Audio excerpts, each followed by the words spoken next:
The alarm bells rang through every level of Kepler Station, like the screams of dying metal. Commander Jake Morrison ran down the main corridor as fast as his legs could carry him. His security team followed behind him, their heavy boots making loud sounds on the metal floor. Each man carried the biggest plasma rifle the station had, but Jake knew it would not be enough. Nothing had been enough so far. The creature was loose again.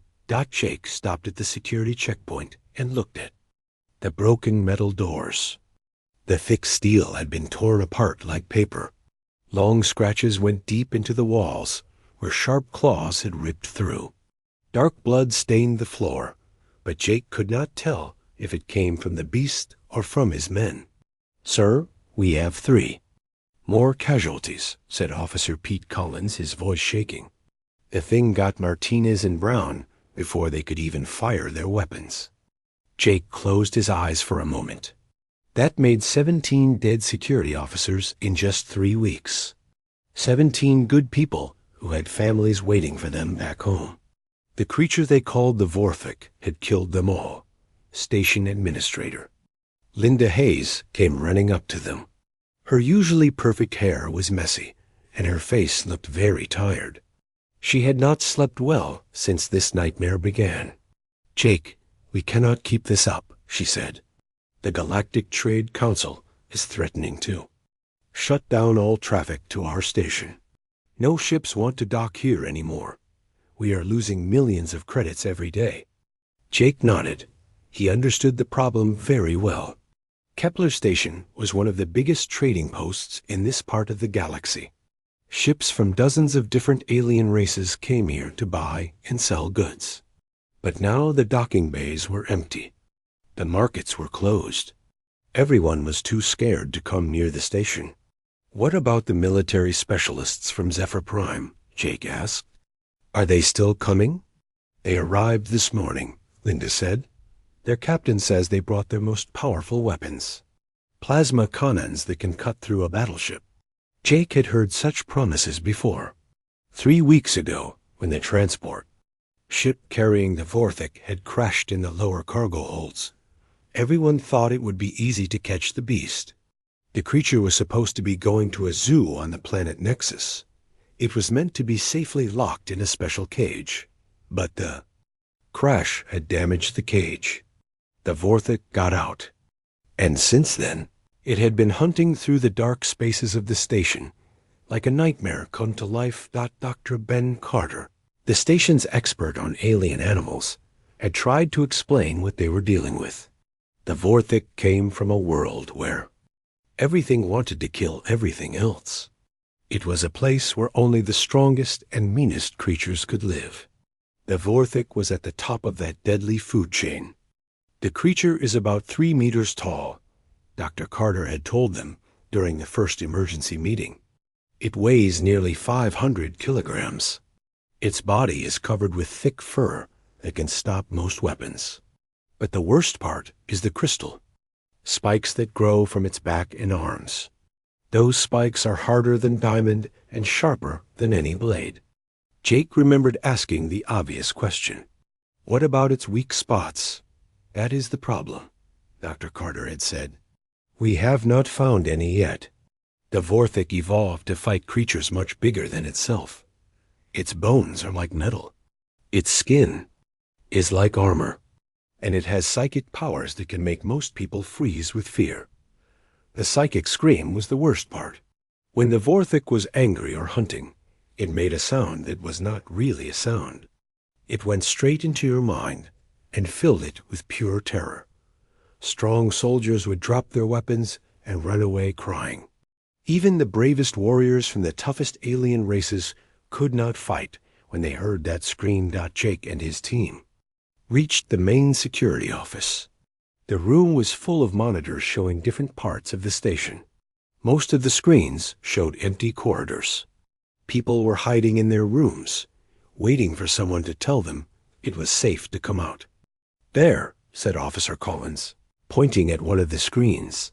The monitor showed the lower cargo bay where the creature had made its home. In the dark corner, they could see a large shape moving around slowly. The Vorthik was about the size of a big bear, but it moved like a giant cat. Its crystal spikes caught the dim light and made small rainbows on the walls. It keeps going back to the same spot, Jake noticed. What is so special about that corner?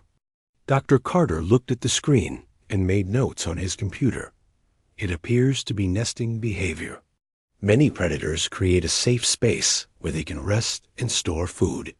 The thought of what the creature might be storing as food made Jake feel sick. Several people were still missing from the station. He hoped they had escaped on the last few ships that managed to leave safely. A new alarm started ringing. This one was different. It meant that something was trying to get into the restricted areas where families lived. Section C, Level 7, shouted Officer Collins. The thing is trying to break into the civilian quarters. Jake grabbed his rifle and ran toward the lifts. His team followed him, but he could see the fear in their eyes. They all knew that their weapons had not worked before. The plasma rifles could hurt the creature, but they could not stop it. The beast was too strong, too fast, and too mean. The lift seemed to take forever to reach Level 7. When the doors opened, Jake could hear the sounds of metal being torn apart. People were screaming somewhere in the distance. Emergency lights flashed red and white, making everything look like a bad dream. They found the Vorthik trying to break through the heavy security door that protected the family living areas.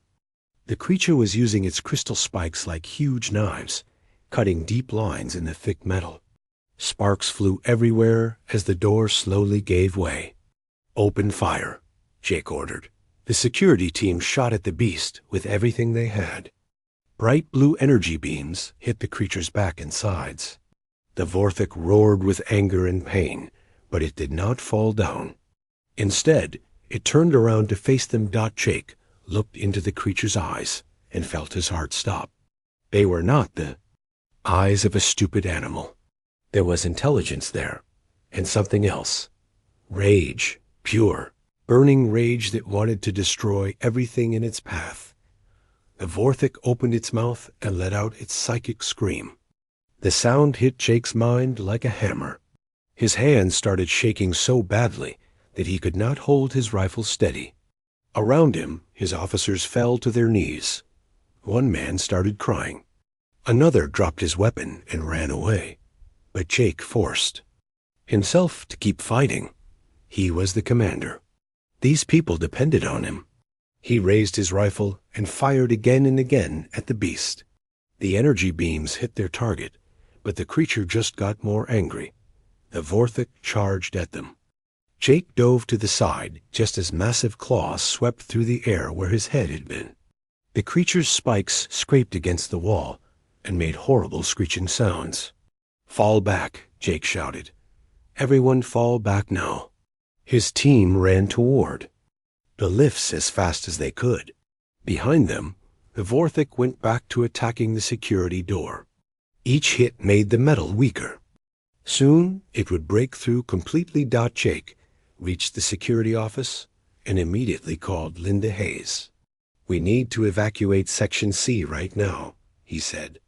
"The creature will break through in minutes."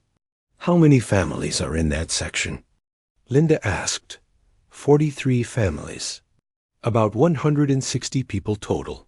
There was silence on the communication device. Jake knew what Linda was thinking.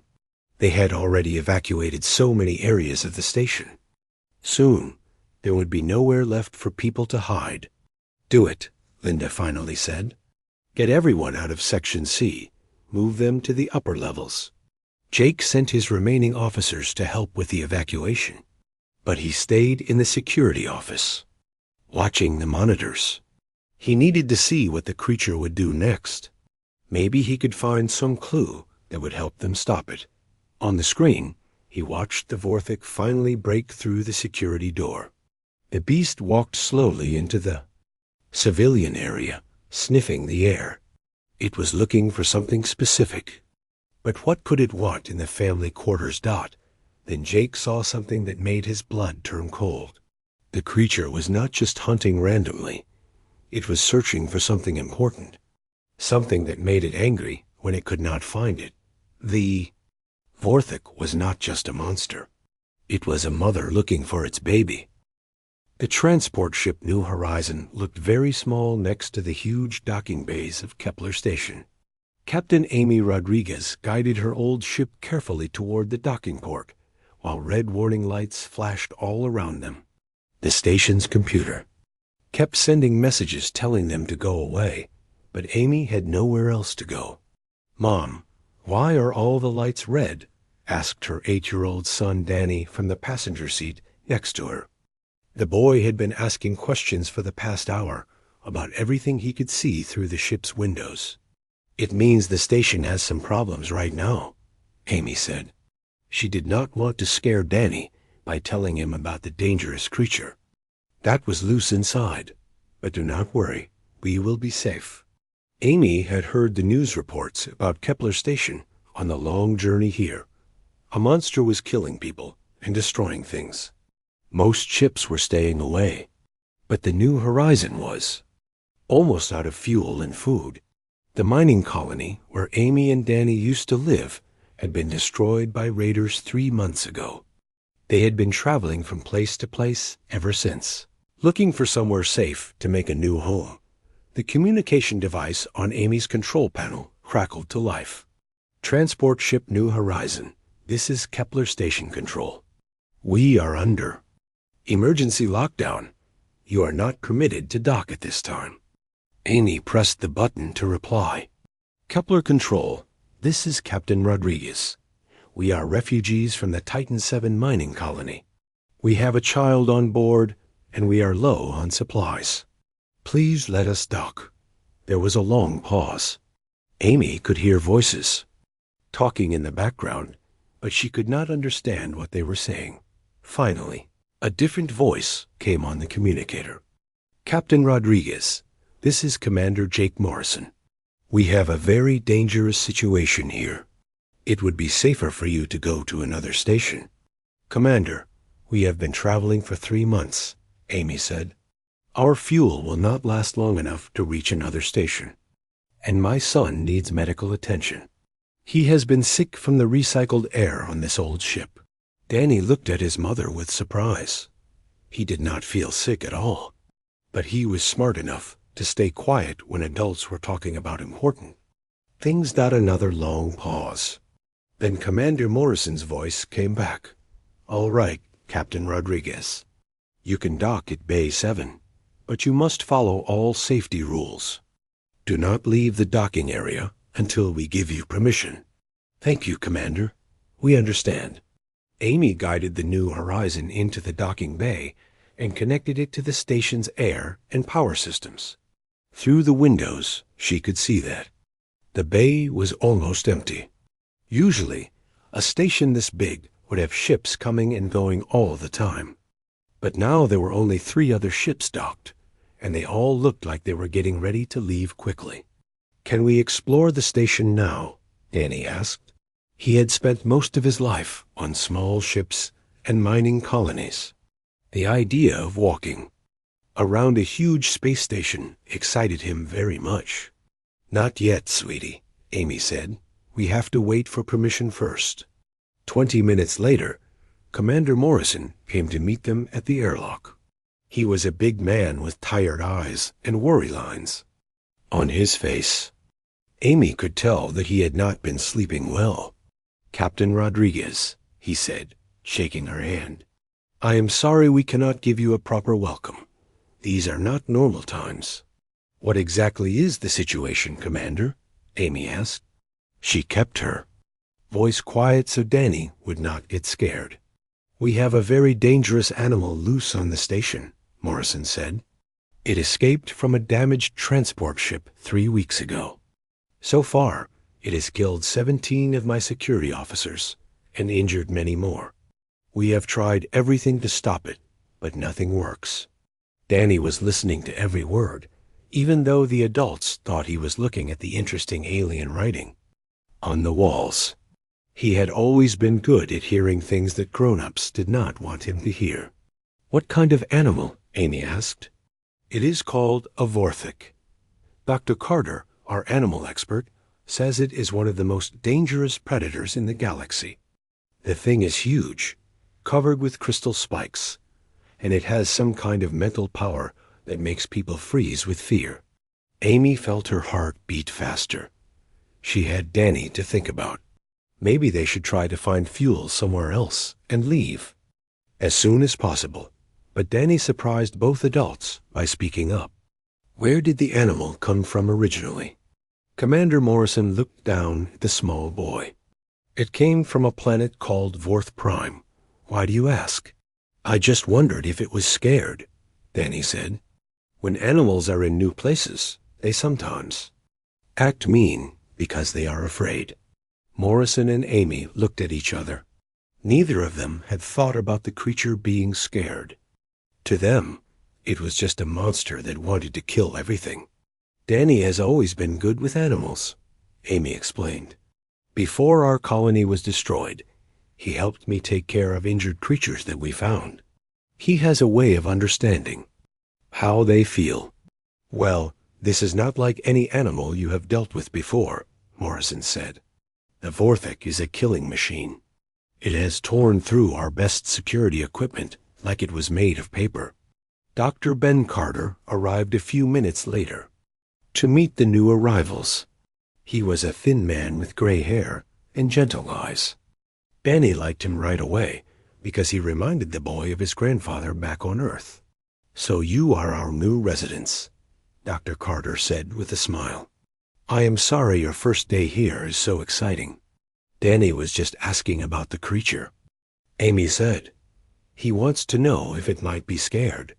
Dr. Carter knelt down to Danny's eye level. That is a very good question, young man. What made you think of that? Well, Danny said, thinking carefully about his words. When our cat Mr. Whiskers got lost in the mining tunnels, he acted really mean to everyone who tried to help him. But he was not really mean. He was just scared and confused. Maybe the big animal is scared too. Dr. Carter nodded slowly. You know, I have been studying the creature's behavior for weeks, but I never thought about it that way. I was focused on how dangerous it is, not on how it might be feeling. Commander Morrison looked at his watch. I hate to break up this conversation, but I need to get back to the security office. We have reports that the creature is moving toward the main civilian areas again. Can we go to our room now? Danny asked. I want to see what the station looks like. I will show you the way, Dr. Carter offered. Your temporary quarters are in Section A, which is one of the safest areas we have. As they walked through the station's corridors, Danny looked at everything with wide eyes. He had never seen so. Many different types of aliens in one place. There were tall, thin creatures with blue skin and forearms. There were short, round beings that looked like walking rocks. There were others that seemed to be made of colored light, but most of the aliens looked worried and scared. They stayed close to the walls and talked in quiet voices. Some carried bags like they were ready to leave at any time. Why is everyone so afraid? Danny asked Dr. Carter. The vorthik has been very destructive, Dr. Carter explained. It has damaged many parts of the station and hurt a lot of people. Everyone is worried about what it might attack next. Has anyone tried talking to it? Danny asked. Dr. Carter stopped walking and looked at the boy with surprise. Talking to it? What do you mean? Well, when Mr. Whiskers was lost and scared, talking to him in a nice voice helped him calm down. Maybe the big animal would feel better if someone talked to it nicely instead of shooting at it. Amy put her hand on Danny's shoulder. Honey, this creature is much more dangerous than Mr. Whiskers. It is not like the animals we used to help. But it is still an animal, Danny said. And all animals have feelings, right, Dr. Carter? Dr. Carter was quiet for a long moment. He was thinking about all the research he had done on the vorthik. He knew everything about where it came from, what it ate, and how it hunted. But he had never considered that it might have emotions like fear or sadness. You are right that all animals have feelings, Dr. Carter finally said. But this creature's feelings seem to be mostly anger and hunger. It has not shown any signs of wanting to communicate with us. Maybe that is because everyone who sees it gets too scared to try, Danny suggested.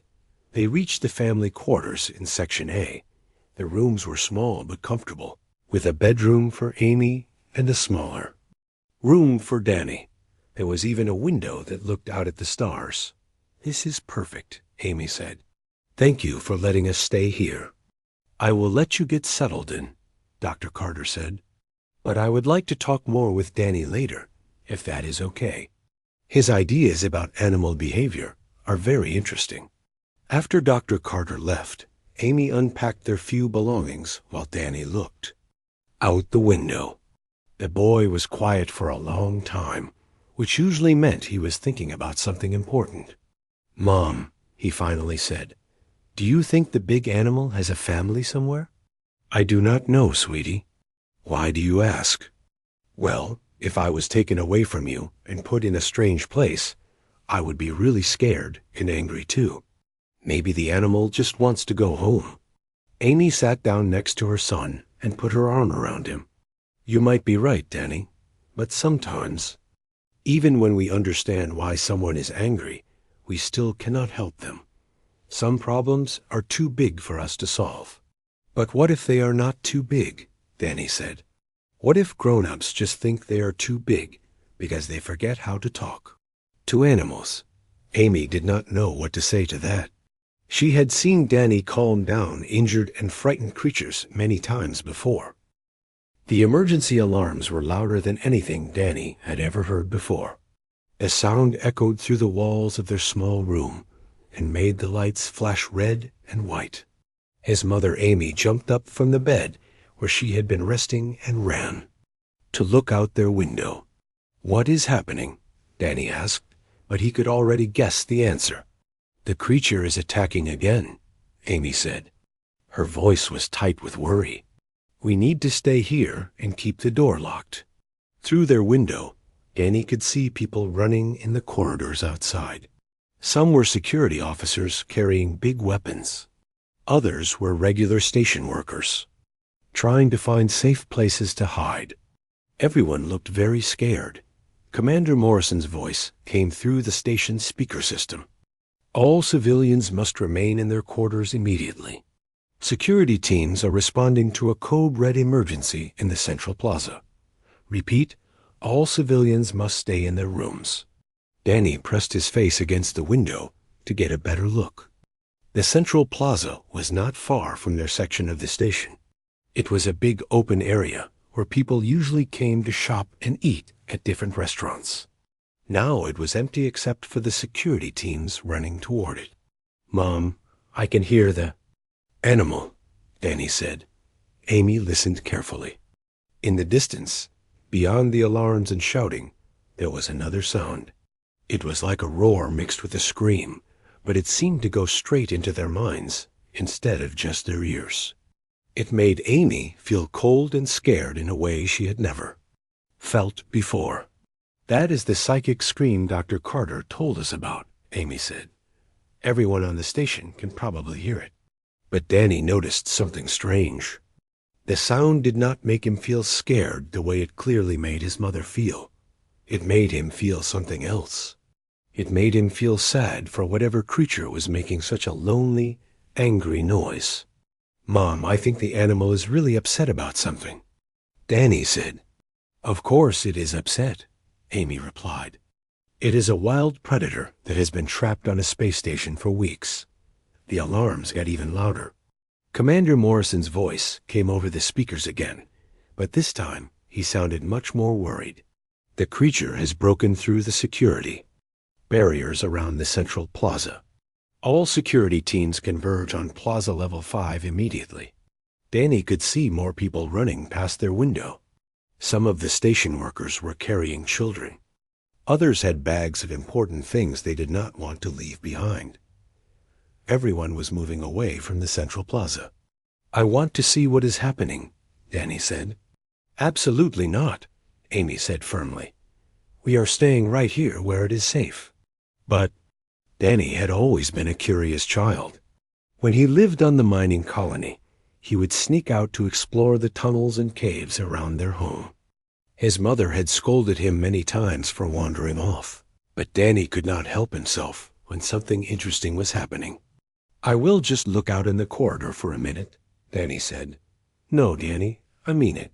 We are not leaving this room." Danny nodded and sat down on his bed, but he kept watching the activity outside their window. The security teams were setting up some kind of big weapon in the corridor. It looked like a cannon that shot bright blue energy beams. Dr. Carter came, running past their window, carrying a box of equipment. Danny knocked on the glass to get his attention. The scientist looked up and waved, but he did not stop running. Even Dr. Carter looked scared, Danny observed. Amy sat down next to her son and put her arm around him. "This is a very dangerous situation, sweetie. The creature has already hurt a lot of people.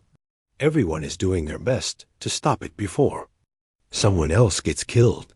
"But what if stopping it is not the right thing to do?" Danny asked. "What do you mean?" "Well, if the animal is just scared and looking for something, maybe we should try to help it find what it is looking for instead of fighting it."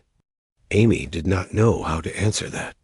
Her son always seemed to think about problems differently than other people. Sometimes his ideas were very smart, but this time Amy was worried that Danny's kind heart might get him into trouble. The psychic scream got louder. Even through the thick walls of their room, it made Amy's hands shake. But Danny just looked more concerned. "Mom, the animal sounds really sad now," he said. "How can you tell? The sound is different. Before it sounded angry, but now it sounds like crying." Amy listened more carefully. She could not hear the difference that Danny was talking about, but she trusted her son's ability to understand animals better than most people. Suddenly, the alarms changed to a different pattern. This was the signal that meant the emergency was getting worse. Commander Morrison's voice came over the speakers, but now he sounded almost panicked. "The creature has disabled our plasma cannon and broken through to Plaza Level 5. All civilians in Sections B, C, and D must evacuate to the upper levels immediately." "That is getting close to us," Amy said. Their section was Section A, which was right next to Section B. More people ran past their window. Some were crying. Others were helping injured security officers who had bandages on their arms and legs. The creature was clearly winning the fight against the station's defenses. Danny stood up and walked to the door of their room. "Where are you going?" Amy asked. "I want to listen," Danny said. He pressed his ear against the door. "Danny, get away from there right now." But Danny was not listening to his mother anymore. He was hearing something that made him very curious. The psychic scream had changed again. Now it sounded less like anger and more like someone calling for help. "Mom, I think the animal is looking for something specific," Danny said. "It is not just attacking random things." "How could you possibly know that?" "Because of the way it sounds. When Mr. Whiskers was lost in the mining tunnels, he made different noises when he was scared, when he was hungry, and when he was looking for us. The big animal is making the looking for something sound." Amy was about to argue with her son when the lights in their room suddenly went out. Emergency power kicked in a few seconds later, but now everything was dim and red. The creature must have damaged the main power systems, Amy said. In the dim red light, Danny quietly unlocked the door to their room. "Danny, no," Amy said, but she was too late. Danny opened the door and stepped out into the corridor before his mother could stop him. The hallway was mostly empty now. Most people had already evacuated to safer areas of the station. "Danny Rodriguez, you come back here right now," Amy called, but she kept her voice quiet so she would not attract attention. Danny walked down the corridor toward the sounds of the emergency. He was not trying to disobey his mother. He just felt like the creature needed help, and maybe he was the only person who could understand what kind of help it needed. Amy ran after her son. She could not let him wander around the station alone, while a dangerous predator was loose. But Danny was small and fast, and he knew how to hide in small spaces. From all his exploring on the mining colony, Danny followed the emergency lights toward the central plaza. The closer he got, the louder the psychic scream became. But instead of making him scared, it made him more determined to help. When he reached the entrance to the central plaza, Danny could see the creature for the first time. The Vorthik was huge. It was even bigger than Dr. Carter had described. Its body was covered with thick, dark fur, and crystal spikes grew from its back and shoulders like a crown of diamonds. The spikes caught the emergency lights and threw rainbow colors on the walls around the plaza. The creature was standing in the middle of the open area, surrounded by broken security equipment and overturned market stalls. Several security officers were hiding behind barriers around the edges of the plaza, but none of them were shooting at the creature anymore. Danny could see why. The Vorthik was not attacking anything right now. It was just standing there, turning its head back and forth, like it was searching for something. Every few seconds, it would let out another psychic scream. But now Danny could hear clearly that it was not a scream of anger. It was a call. The creature was calling for something or someone that was not answering back.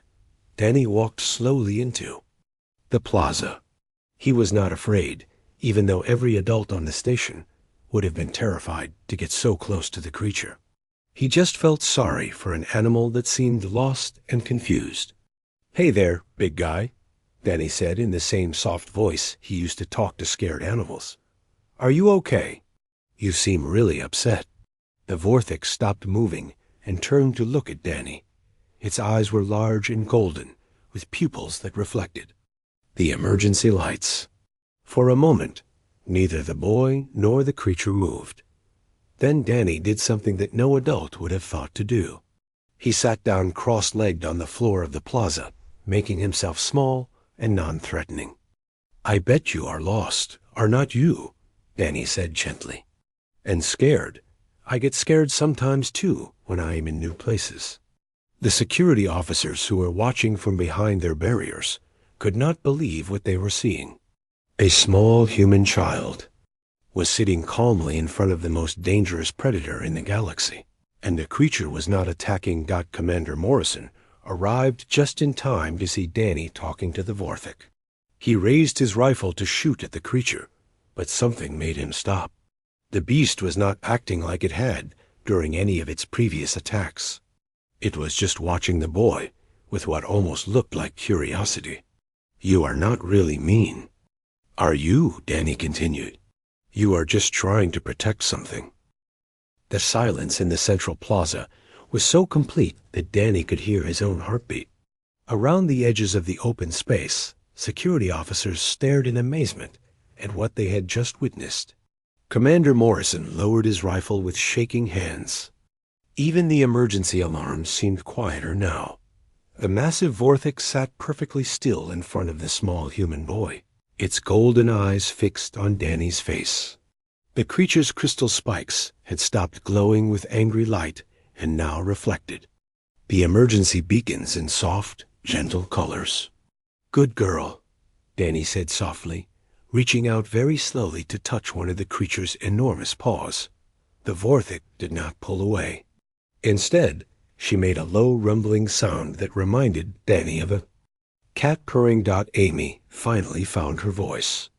"Danny, please step away from it very slowly." "She is not dangerous anymore, Mom," Danny said without taking his eyes off the creature. "She was just scared and looking for her baby. We're not you, girl." The Vorthik made another gentle sound and carefully moved her massive head closer to Danny. The boy reached up and touched the soft fur on her snout. The creature closed her eyes, like she was enjoying the contact. Dr. Carter came running into the plaza with his equipment box. But he stopped when he saw Danny petting the creature that had terrorized the station for weeks. "This is impossible," Dr. Carter whispered. "No one should be able to get that close to a Vorthik. The psychic emanations alone should have paralyzed the boy with fear." Commander Morrison kept his rifle ready, but did not aim it at the creature. "Dr. Carter, can you explain what we are seeing here?" "I honestly have no idea," Dr. Carter admitted. "Everything I know about Vorthik behavior says this should not be happening. They are apex predators with no natural inclination to accept commands from other species." Danny heard the adults talking, but he was more interested in communicating with his new friend. He could sense that the creature was still worried about something important. "Where is your baby?" Danny asked the Vorthik. "Can you show me?" The creature stood up and looked toward one of the exits from the plaza. She took a few steps in that direction, then looked back at Danny as if asking him to follow. "She wants to show us something," Danny told the adults. "Absolutely not," Amy said firmly. "You are not going anywhere with that creature." But Commander Morrison was thinking about the bigger picture. If this boy really could communicate with the Vorthik, it might be their only chance to end the crisis peacefully. "Dr. Carter, what do you think?" Morrison asked. "Could the creature be trying to lead us somewhere specific?" "It is possible," Dr. Carter said slowly.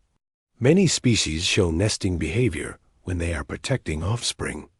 If the Vorthik does have young somewhere on the station, that could explain why she has been so territorial and aggressive."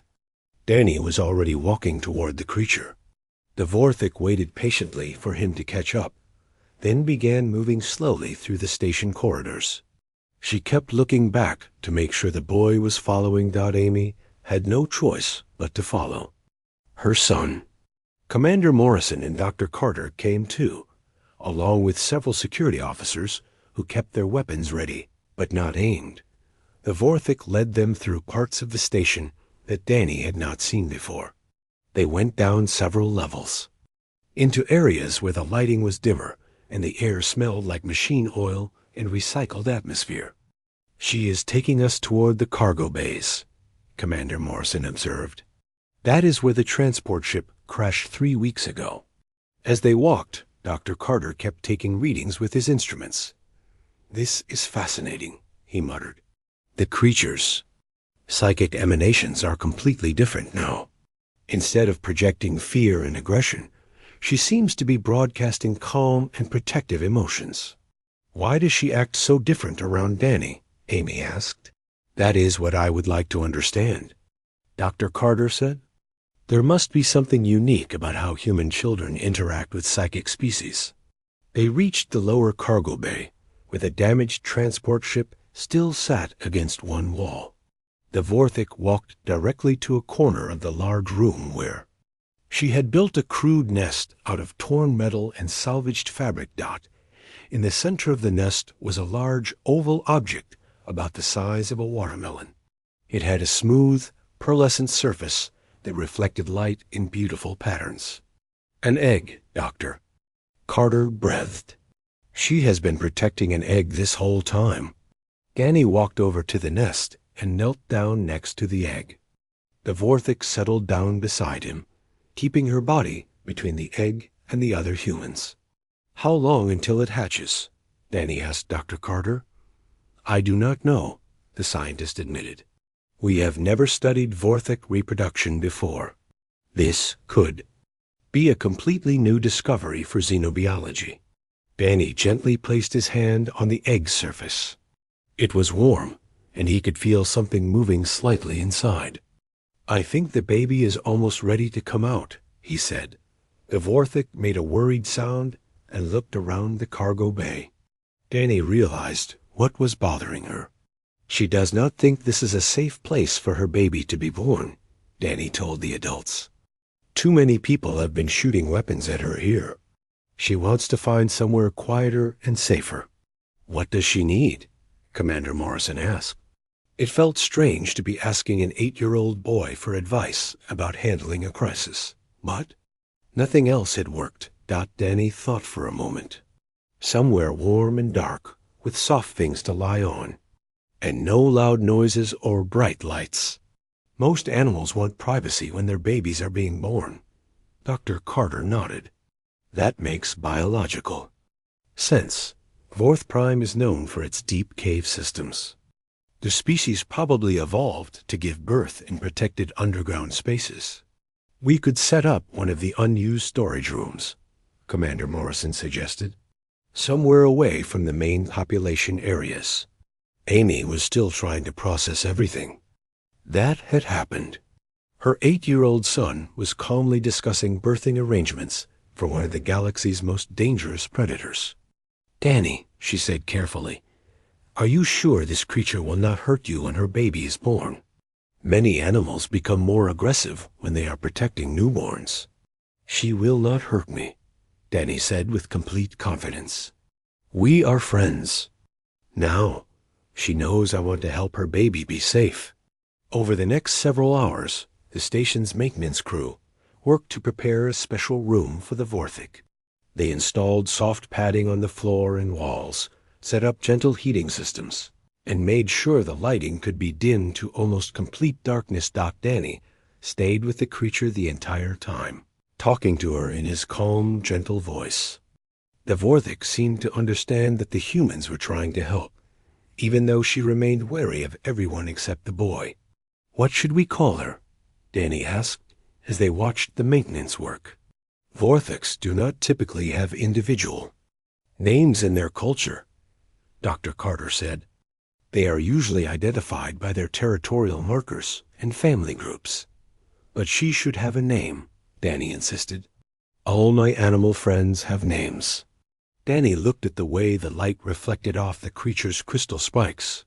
"I think I will call her Crystal," he decided. The Vorthic turned her head when she heard the name, almost as if she understood and approved. When the new room was ready, Crystal carefully picked up her egg in her mouth and carried it to the prepared space. The padding was comfortable, and the temperature was perfect.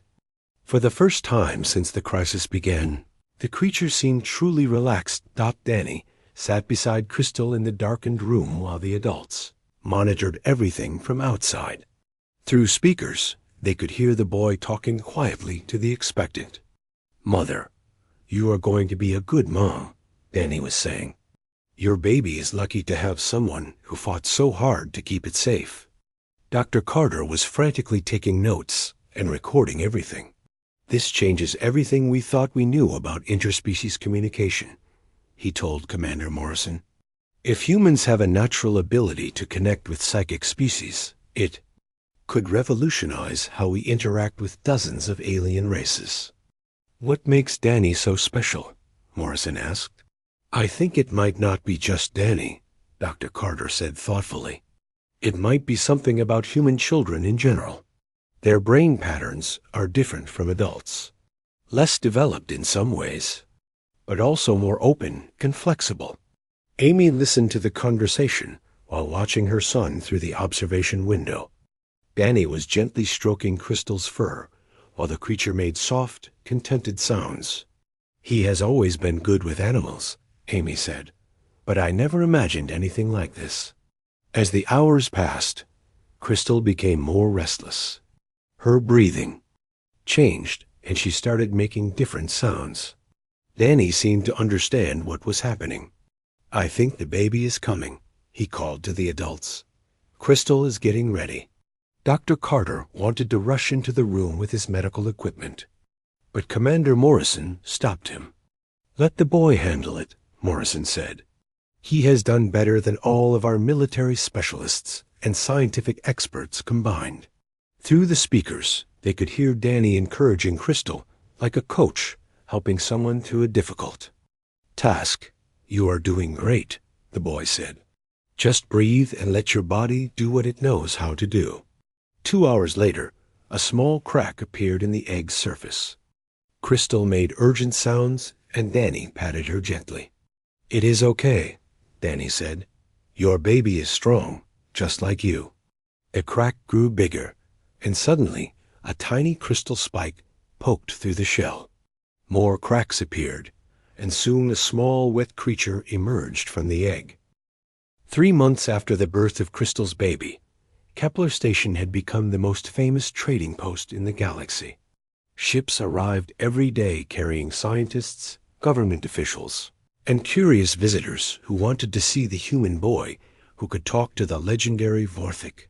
Danny had named the baby Sparkle because of the way her tiny crystal spikes caught the light. The little creature had grown quickly and was now about the size of a large dog. She followed Danny everywhere he went on the station, playing and learning. Like any young animal with its favorite human friend, the news of Danny's breakthrough had spread to every inhabited world in known space. The Galactic Council had sent representatives to study what they were calling the human-Vorthik connection.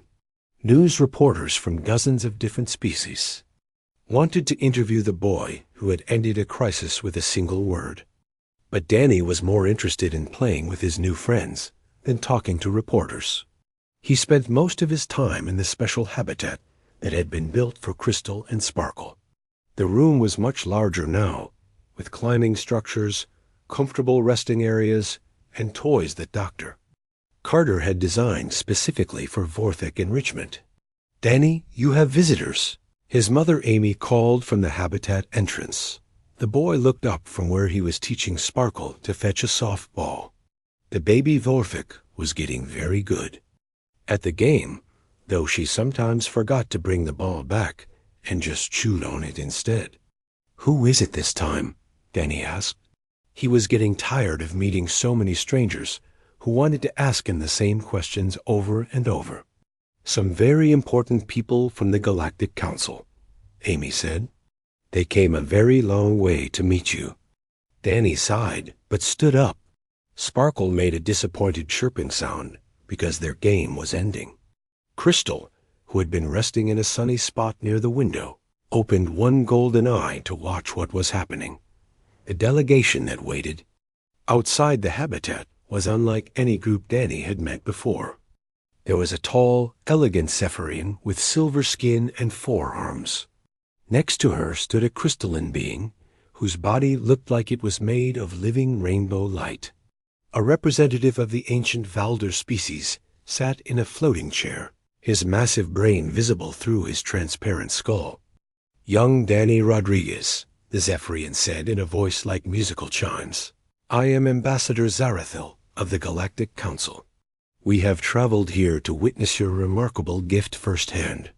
"It is not really a gift," Danny said politely. "I just talk to Crystal and Sparkle like they are people, because they are smart and have feelings." The crystalline being flickered with different colors as it spoke. "Our scientists have studied the recordings of your first encounter with the Vorthik mother. What you accomplished should have been impossible, according to everything we know about interspecies psychic communication." Dr. Carter joined the group, carrying a tablet full of research data. Over the past 3 months, he had become one of the most respected xenobiologists in the galaxy, thanks to his studies of Danny's abilities. "The results are extraordinary," Dr. Carter told the delegation. "We have discovered that human children have unique brainwave patterns that allow them to interface with psychic species in ways that adults cannot." Danny's success with the Vorthiks was not luck. It was biology. "How many other human children have been tested?" asked a Valda representative, his mental voice echoing in everyone's minds. "We have brought 12 families to the station over the past month," Dr. Carter replied. "Every child between the ages of 6 and 10 has shown some level of ability to communicate with Crystal and Sparkle. The older children are less effective, and adults show almost no ability at all." Danny listened to the scientific talk, but found it boring. He was more interested in the fact that Sparkle had figured out how to open the toy box and was now spreading colorful balls all over the habitat floor. "Sparkle, you are making a mess," Danny said with a laugh. The baby Vorthik looked at him and made a sound that Danny had learned meant sorry. She began picking up the balls with her mouth and putting them back in the box, though she kept getting distracted and dropping them again. The delegation watched this interaction with amazement.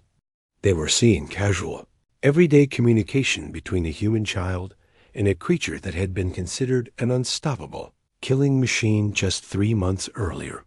"May we observe you?" "Working with the adult Vorthik," Ambassador Zarafel asked. "Her name is Crystal," Danny corrected gently. "And she is not working.